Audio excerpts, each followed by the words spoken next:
देखिए, ये रिमांड तो होनी ही थी क्योंकि कस्टोडियल इंटेरोगेशन के तहत उनसे पूछताछ करनी थी, तो रिमांड तो होनी ही थी।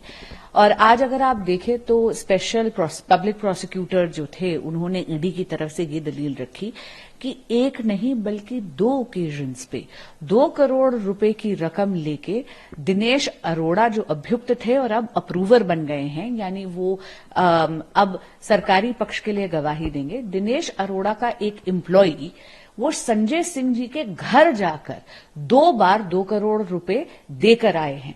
और मैं आपको बताऊं कि ईडी ने यह भी कहा अपनी दलीलों में कि वो केवल अप्रूवर की बात यानी दिनेश अरोड़ा के बयान पे नहीं जा रही है, उन्होंने कॉल डिटेल्स यानी सीडीआर निकाली है दिनेश अरोड़ा के उस एम्प्लॉय की, और मोबाइल की लोकेशन से ये भी पता चलता है कि वाकई उस समय वो संजय सिंह जी के घर पे था।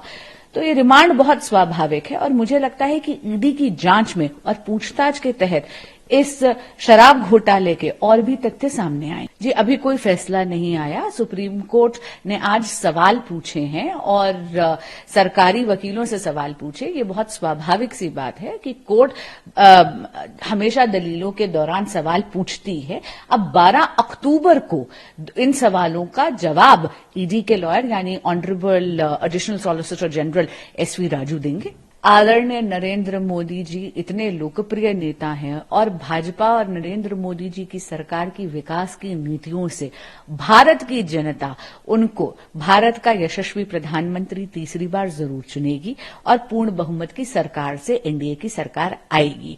हम बिल्कुल नहीं डरे हुए, लेकिन हां, जब ऐसी आंच आती है तो विपक्ष जो है चोरी करके सीना जोरी करता है और बेबुनियाद इस प्रकार के आरोप लगाता रहता है। जांच एजेंसियां अपना काम कर रही हैं और जिस तरीके की एविडेंस सामने आ रही है कि दिनेश अरोड़ा के एम्प्लॉई 2 करोड़ रुपए 2 बार संजय सिंह जी के घर लेके गए, या संजय सिंह जी ने ये सारी की सारी मीटिंगें करवाई अरविंद केजरीवाल जी या मनीष सिसोदिया जी के साथ दिनेश अरोड़ा की, ये बहुत संगीन बातें हैं और इनमें जांच जरूरी है। तो आदरणीय केजरीवाल जी का ये कहना कि टाइम वेस्ट हो रहा है, ये सरासर गलत है। देखिए, कोर्ट जो है वो सवाल पूछती है और जो भी सवाल उन्होंने सरकारी पक्ष से पूछे हैं उसका 12 अक्टूबर को आदरणीय जो ऑनरेबल हमारे एएसजी हैं एसवी राजू ईडी के, वो उसका जवाब देंगे।